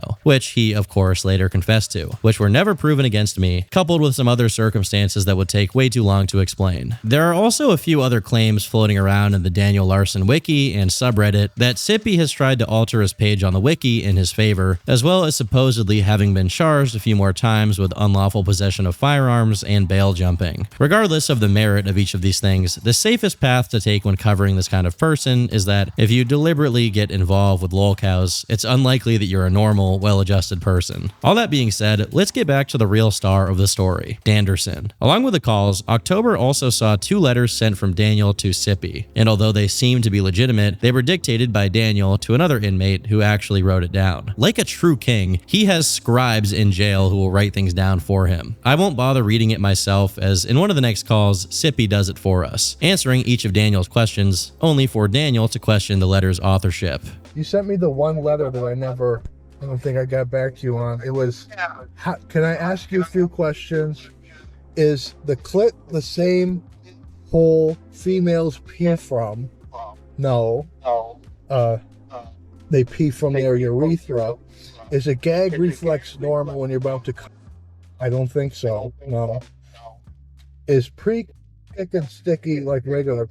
Yeah, that was not fully me. Other people are sending letters from the jail. For context, Sippy had promised to mail Daniel pictures of women for his consumption, so to speak. The second October letter is actually an email sent through some kind of jail program, which read, "I need to find a way to get my case dropped and prove I am doing better mentally, but I need to also get security as well. I find it also crazy that Grace is involved, but no charges have been pressed. Also, the FBI lied about Grace being in contact with them and that they were going to help, but never did. There is so much they said outside of the interview that has been all lies so far. I don't know the truth. All I want is my own house and to be left alone at this point. I only want music on the internet, and I am angry at my dad for not helping and Bob for not helping. They are a piece of shit and have destroyed my life. I can't stand the lies anymore. And Bob never got me a manager and entertainment lawyer for my fame, and for that reason, I ran away from home to Hollywood, California. Screw my entire family, and I want to move to Iran. I want to start my career over. The courts also say I am not famous. Lol, I don't care at this point what happens, because I am the boy who cried wolf anyways." I really like it when Daniel shows us he still has the mind of a 10-year-old. Also, why did he name Iran as the place he wanted to move to, of all places? Did he know something we don't, all the way back in 2024? I truly do wonder if there's any way to get Daniel to see reality for what it is, or if he's just stuck in this psychotic delusion for the rest of his life. A few days later, Sippy gets another call, where Daniel reveals that Bob has been sending him money in jail. And at this point, I don't know what's more enraging, that Daniel keeps talking down on Bob, or that Bob keeps sending him money in spite of it. Moments later, Daniel complains that he shouldn't even be in custody because he's supposed to get a feature on a Taylor Swift song soon. In this same call, this exchange happens. Any updates from Grace lately? I don't have her number. I don't have any of her contacts. Everything is on straight up hold. Like my lawyer just I haven't spoken to my lawyer since I've last told you that I did. I can only imagine why. Despite the lack of contact, Daniel still thinks Grace is looking for houses for them to live together in, which has been his consistent fantasy ever since he became homeless. Immediately after, Daniel reminisces about the good old times when his fans called up the restaurants he was at, claiming he was about to run through naked, which he chalks up to them being jealous of him. Then, he requests that Sippy give him the email, address, and phone number of the CEO of Interscope Records so that he can talk about getting his well-earned music money. That following day, after a long period of silence from Bob, Daniel makes an announcement. I was able to talk to Bob. He is concerned about me possibly getting released. My case dropped or whatever. I'd be concerned too, with all the times Daniel straight up beat Bob. Unfortunately though, Daniel meant concerned as in he was looking forward to it. Basically, Bob wanted Daniel's case to be dropped, which Daniel was against as he believed that he needed a sentence in order to get assistance with his housing. But just as it sounded like Daniel was headed somewhere rational, he claimed Bob thought he was innocent and was mad at Tina for his arrest, which is certainly a lie. While the Vanderwalls and Columbia Records had it in for him, Danderson's extended universe included plenty of other celebrities who weren't only fine with Daniel, but also actively wanted to work with him. And that Taylor Swift wants to do, because she wanted me on her Eras tour, and I turned it down because I was homeless. As it turns out, this entire conversation was just a setup that ultimately led to Daniel trying to talk about his past accusations of being a PDF file, which he included with one elaborate lie. I was in contact with Tina and Grace. I got my number leaked, my phone number. A bunch of underage celebrities started messaging me. So I believe that Clark was trying to do something that he shouldn't have done and tried to get me into legal trouble. What's funny is that the majority of the accusations took place when Clark wasn't even managing him. As dumb as Daniel's lies are, he is crafty in setting them up in his favor. In another Sippy call from October, he seems to be trying to bait Tina into interacting with him again. I think me and Tina just got off on the wrong foot, and because I was homeless, I just wasn't thinking straight. I think if she was able to talk to me now, things would be completely different. Clearly, another intervention from Tina or Grace herself would do nothing to curb his delusions, as Daniel inevitably converts all input from them into reinforcement. This call also has one of the most interesting bits of Daniel's complete lack of self-awareness. When I was homeless, I mean, being out in like 20-degree weather, of course I'm not going to be doing that great. I mean, my anger overall, I mean, I don't really have anger issues. I can take a lot of stress. But you don't think that sometimes you get angry and you do stuff without thinking, like make threats or something that you... No, I made the threats because I was terrified and I was confused on why the record labels weren't paying me. And Bob kept telling me that I was never in contact with the record label, and I was never in contact with Grace. And I was being told that by the FBI, too. Frankly, I think he's speaking straight up facts here. 20-degree weather would make anyone threaten to bomb every police station in the world. Speaking of the targets of his bomb threats, it didn't even take 1 week after Bob got in contact with him for Daniel to start complaining about him not sending him money. Bob was trying to say on the phone that, like, yeah, I have money in my bank account, but I'm still going to need help financially. It's not a lot of money. It's like 1 month of an apartment. When I was traveling across the United States, even though Bob paid for like the big airplane tickets, I was paying for the Greyhound tickets, I was paying for food, I was paying for hotels, I was paying the majority. When he says paying for the majority of it himself, he means he was begging online for people to pay for it for him. Or in the case of his food, he was just straight up stealing it. As he goes on, he claims being in custody has ruined his income, and that if he were free, he'd be making hundreds of thousands of dollars by now. This call contains possibly one of the most extensive anti-Bob tirades from Daniel. My life is being destroyed by Bob at this point, and I don't think he realizes it. He was helping me previously, but it's to a point that he's saying things that without enough information and talking to people behind my back, like my lawyer. And I would have been doing fine if Bob would have just, got the apartment 1 month. Because when I started going from the street to the hotel, to the street to the hotel, my fans were confused. And it's similar to the news. When fans are confused or the world is confused, they don't know what to believe. And right now, Bob is completely destroying that reputation. He's, like I said, he's been paying for the hotel rooms, he's been putting money on my book, now to a point to where he's arguing about the amount that he's putting on my books and saying that, like, he can't do it that much more. While there definitely were periods where trolls were giving Daniel enough for him to get by, Daniel would probably be dead by now if it weren't for Bob. It goes to show what helping this kind of person gets you. But don't worry, it gets worse. So I thought, but you're saying you're making money while you're in jail now, right? Only because of him and my music distribution. If I was out this entire year, I would have made probably, I want to say 6 to 7 songs by now. In my bank account, I had $100 saved, and I only needed 100 more, and I was averaging 100 in savings a week to be able to get into the recording studio. I would have already had housing by now. With the amount that I would have been making, yeah. I've used the calculator into jail, I've added everything up, the amount Bob was giving me versus what I can make, and then the hotel rooms versus the apartment. The apartment would have been a whole lot cheaper. I want to say that he's a big factor in my fan base falling apart. He was keeping me homeless at the time. And when my fans started seeing me on the street versus the hotel back and forth, I was losing fans. And instead, I was paying for $100 to $200 for a hotel room a day. And an apartment is only $2,000 a month. You can get cheaper apartments than that, but yeah. You could get cheaper apartments. So I'm just saying that is extreme manipulation financially. He keeps talking about having savings, but simultaneously talks about Bob paying for the hotels. What actually happened was Bob couldn't afford an apartment for Daniel, so Bob sent him money for food, which Daniel decided out of his own volition to spend on getting a fancy hotel room for 1 or 2 days, only to go homeless and be without food again right after. Clearly, this was Bob's way of forcing him to be homeless. I think it's around this point that Bob becomes aware of what Daniel has been saying about him on the sippy calls, because it appears he stopped sending him money. He told me to stop talking to you about him. That's and crazy. I stopped talking to both of you and about him. And then all of a sudden, he just stopped communication. 5 minutes later. At this point, Bob is holding up my career. He's holding up my life.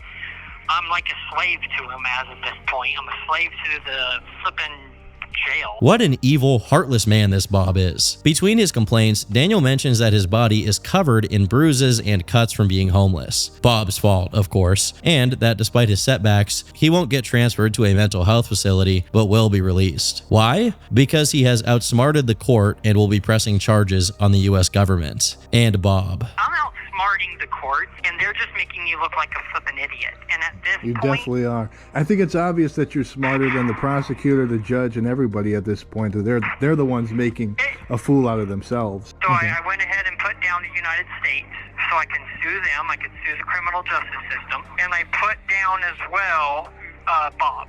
Another week went by and Bob continued to be missing in action, which made Daniel even more terrified of what would happen next. But this wasn't the only thing putting him on edge. Yesterday, my $200 tablet that I can only get one a year, and it's the only thing that I have that keeps, me busy in my cell, just broke. So I'm like completely fucked. It's where I can rent movies for my cell. It's like literally where most of the action and 99.9% of the action inside the jail is through. So the reason why he hasn't been going insane during his time in jail is because he's been on a tablet 24/7. And only now that it's gone is he feeling the pangs of being locked up. I guess the purpose of giving inmates tablets and stuff is to keep them peaceful and docile, but honestly, it's almost self-defeating since electronic stimulation is precisely what feeds Daniel's mental problems. I also have to note that the tablet definitely didn't mysteriously break. Daniel probably punched that thing in a fit of rage. For the first time in months of him being in jail, you can actually hear the despair in his voice setting in as he starts coming up with increasingly insane hallucinations. I still haven't figured out my Colorado state ID that got stolen because the guy who stole it looked just like Jacob Sartorius, the Disney Channel star. Now I don't know who I'm gonna date. So you think that might be Jacob Sartorius undercover or in disguise? Possibly. Possibly. That's what I believe, and I've been trying to expose him for years because Grace made it clear that she wants to be with me. Even in my legal discovery, I have pictures of Grace that she sent me where it's kind of weird, but she spelled my name on the paper on top of the picture like Photoshop, but she put my name in all capitals, Daniel Larson. Which means, from a legal perspective, that can stand in court. So there was an ongoing narrative that Jacob was going to take Grace away, which, of course, deeply angered Daniel. As he was getting spammed with deepfake pictures of buff Jacob Sartorius with Grace, Daniel brought it up to Bob, leading to the creation of another classic phrase. It's Jacob Sartorius. Big dick muscle man. Okay, you just pissed me off. Well, what else is he? Big dick muscle man. Big dick muscle man. This commotion eventually got to the real Jacob, who commented on it in a lighthearted manner and even played into it a bit. And the person is Daniel Larson. Daniel, top comment on my recent TikTok. What was it? Jacob Sartorius got Grace Vanderwall pregnant.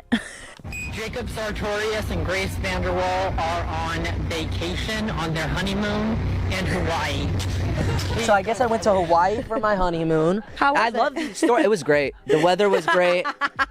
Me and Grace were just like spending quality time on the beach. Oh my God, I'm so happy for you guys. Thank you so much. Yeah, you know, fun fact, I've never met Grace Vanderwall in my life. Imagine that collab.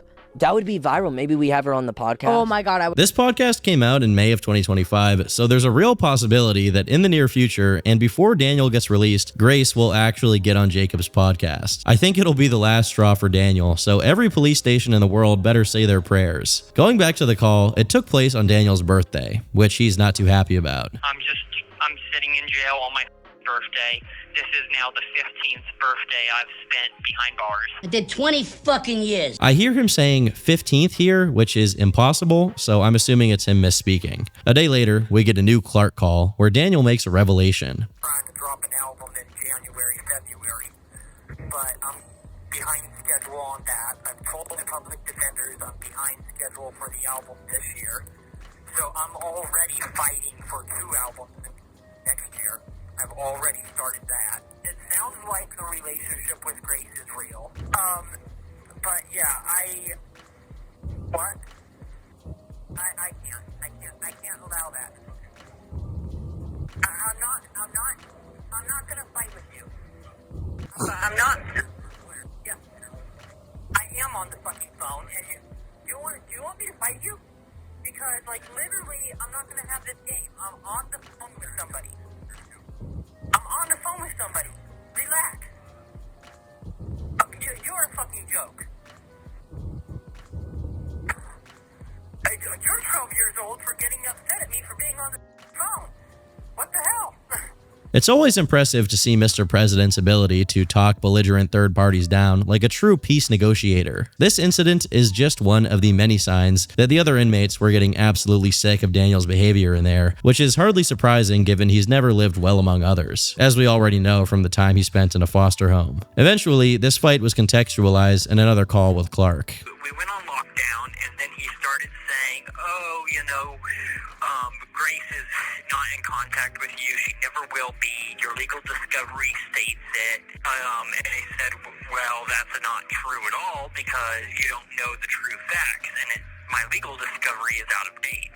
If she really didn't like me and she didn't want the relationship, she would have pressed charges. The next few developments don't actually take place in calls, but instead in emails to Sippy, where Daniel says the jail is violating his right to vote, Grace is cheating on him because he's homeless, announces he'll be cutting his ties with Bob, and says that the videos of him making threats and the pictures of children he had on his phone were all planned by him and that he agreed to be in jail because that would somehow help him with Grace. While it hasn't showed up in his charges or his court proceedings officially, if Daniel's case does ever go to trial, I'm sure the pictures he had on his phone would make the jury think twice before being lenient toward him. It seems Daniel was thinking about those incidents since on the next Sippy call, which took place on the 23rd of November, he said that Grace had written one of her songs about it. She's actually in a couple of her songs mentioning there was a picture of me while I was in the shower and it got leaked. It's one picture, it was taken behind my back by a person in my disability housing, and I was fully nude. At that point, Grace was underage back then. because it got leaked to the internet, Grace around that time and I were planning on going on tour. We were talking about going on tour. We weren't actually serious or even talking about a relationship. Again, he's lying, as all the times he got naked online were done of his own volition. He was never recorded against his will or knowledge. Additionally, only one of them that we know of took place in a shower. All the way back in the Flexburger era, for whatever reason, he recorded a video of himself naked in a shower that wasn't even on, and sent it not to a Grace troll, but instead to his actual mother. As far as I know, we only have a screenshot of this incident wherein his mom said, "Danny, why the hell did you give me a video of you naked? That was not cool. I'm disappointed in you." "Danny, why did you do that? I'm your mother." To which Daniel replied, "Sorry, that was a hacker. My phone gets hacked every now and then. Just to remind you, I get hacked. I've never seen that photo in my life." Just like he did back then, Daniel continues to take absolutely no accountability for his actions and instead blames the FBI for framing him. Somewhere in like the first or second interview I had with the FBI, I was framed to admit to somebody claiming to be Tina. I don't think it was, but it might have been, where I actually admitted that I was. He's trying to downplay his admission of being a creep to the FBI, but there are multiple publicly accessible instances of him doing just that. As the days went on, and the time for him to get committed to a mental health facility to be evaluated for his competency was coming up, it seems that he became even more desperate and isolated. Bob is not getting back to me still. My public defender keeps lying to me about Grace. Have you seen the post on social media from Grace directly? It says, "Fuck ass Bob," is what it says. That was really Grace. And the reason why she was saying it was because Bob wasn't getting me housing. She was angry and pissed because I was on the streets getting misdemeanor charges. I have no clue why everybody is denying the relationship with Grace, and Grace is the only one that keeps coming forward time and time after again. Despite his lack of communication with anyone besides Sippy, he was as ardent as ever about his relationship with Grace, to the point where his public defender was getting frustrated about it and being unable to work with him. He just started arguing with me on the phone, creating this big fight. I have proof that the relationship's real. He can't call me a liar. And then by him calling me a liar, no wonder I go back in my cell and start punching myself in my face and start, hitting myself until I bleed or something. Classic Danderson. Now, while the sources of his anxiety so far are all justified, as they all have to do with his legal punishment, things begin to look genuinely bad for him when he mentions his relationship to the other inmates. Bob has gone completely silent. Won't answer any calls. I'm not getting money on my books. And then also other inmates now are buying me commissary, which I owe them back. Owing money to people in jail is always bad. But given Daniel has mentioned before that he's in a protective custody place, meaning he's sharing it with criminals who are sex offenders and whatnot, the debt that Dan racks up may be paid back in creative ways. As was expected, probably due to his notoriously obnoxious attitude, the entire jail was turning against Daniel, from fellow inmates to the COs. The inmates have turned everything into a joke on purpose to try to piss me off. I'm in PC, I'm in protected custody, but general population and certain COs are trying to team up to kill me. Eventually, he got back word from the investigators, and things were looking far worse for him on that end too. Yesterday, I got called out by the SIS, which is like the head investigators and I guess the head team of the jail. They said they contacted Grace, and Grace is threatening a restraining order now. I think on some level, he must be aware he's lying to himself and everyone about this, and consciously decides to keep it up because the alternative is admitting that he's a lunatic. It seems Daniel's insanity wasn't just wearing on the patience of the COs and inmates, but also the people in charge of handling his case, as they were actively threatening to worsen his conditions if he continued to nurture his delusions when talking to people outside. And then they've also told me to stop contact with everyone, or they will be shutting off the phone. And to me, that's a deliberate threat.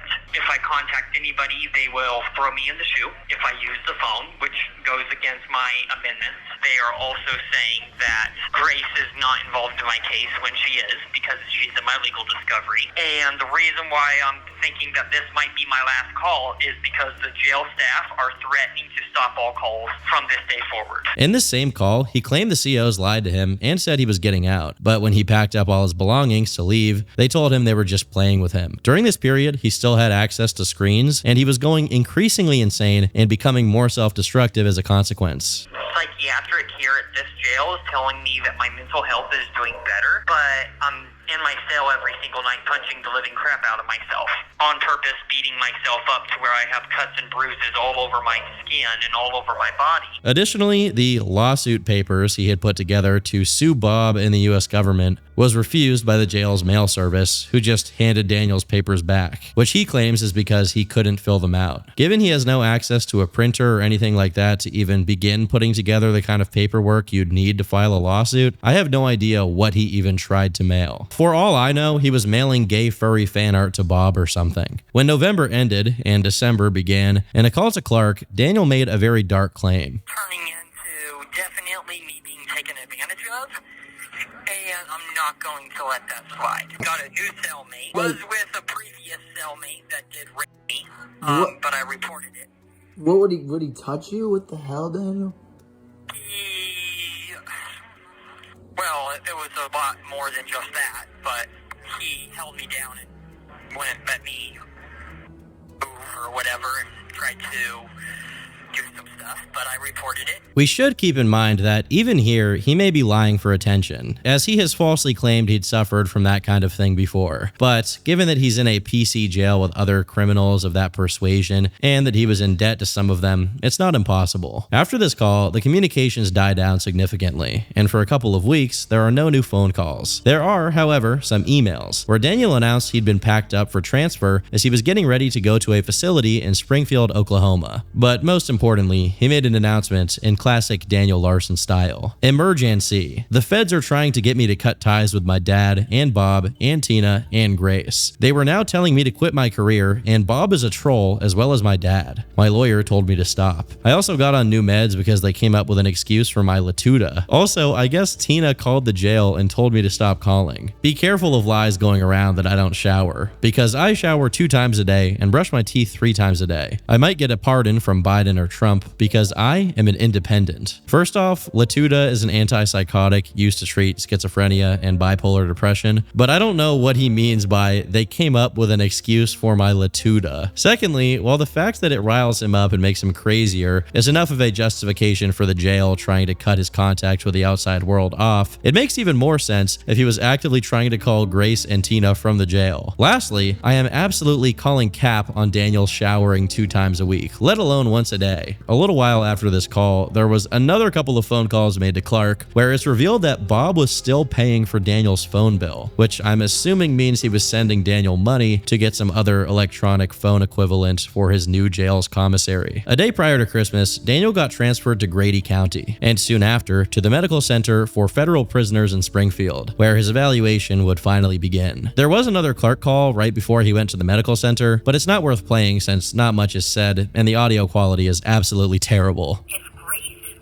Public about everything all of a sudden. But one of the few noteworthy pieces of info that came out of it was that Daniel was now on a 23-hour lockdown, meaning he only had 1 hour of yard time per day and no access to a phone or even books, meaning he was likely going nuts again because of it. Because his evaluation began, it meant that his case wasn't going to get dismissed anytime soon, as it would keep getting postponed indefinitely until he was declared competent. For many people, this transfer to the MCFP sealed Daniel's fate, as he was probably going to stay there for the rest of his life, as there was no way he was ever going to be deemed competent. As the months went by and no more calls came from Daniel to anyone at all, we can safely assume that they just didn't allow for their inmates to take calls, or at the very least, that Daniel in specific lacks that privilege due to how tied the deterioration of his mental state is to contact with the outside world. His court case has been regularly getting updates since then, as the records of it are publicly accessible. However, we can see that many of them have been restricted or classified, again, probably to deter any outsider from knowing too much about the ongoings and intervening somehow. In January, Sippy attempted to legally unseal the records, but the motion was denied, meaning whoever's in charge has been made aware of Daniel's online infamy and the kind of attention that it attracts. As far as communications with the outside world are concerned, the last one happened through a handwritten letter Daniel wrote to Sippy. This is Daniel. Just to let you know, the jail has blocked all my calls with my lawyer and family. I can send letters. Can you please keep sending me updates? I'm now on medication. Can you please keep sending me pics? Would you also be able to buy 3 books for me to read? On the other side of the letter, Daniel names 3 erotica books he wants Sippy to buy him and promises to pay him back. This is Daniel's seemingly one lifeline with the outside, and he uses it to ask for free Zorn books. What an unbreakable specimen. Hello everyone, this is Daniel Larson. I am thinking of becoming transgender.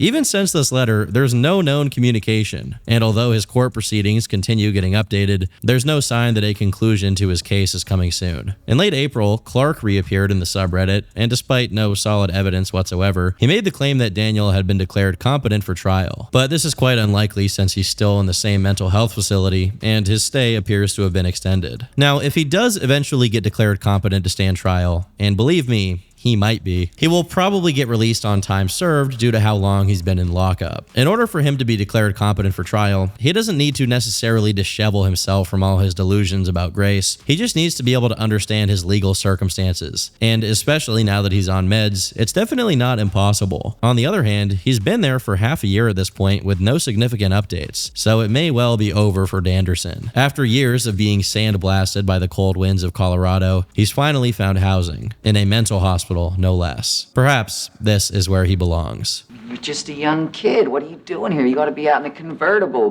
bird dogging chicks and banging beaver. What are you doing here, for Christ's sake? Now, what I find suspicious is I've heard rumors that Grace Vanderwall has an OnlyFans account. Hopefully, they're keeping Daniel away from electronic so he can't drive himself insane again. In this silent hiatus while Daniel's in jail, thousands of people on TikTok have either started actively pretending that Daniel is free while re-uploading older content of his, or have fallen for it and unknowingly spread the misinformation that he's been let out. Some people have even catfished and scammed others using Daniel's image. Worse yet is that a few people, whether ironically or not, have become admirers of Daniel, like he's a K-pop artist they stan, praying that he goes free soon. While I fully expected Daniel to become more insane as a consequence of his jail time, I did not expect his followers to also suffer the same fate.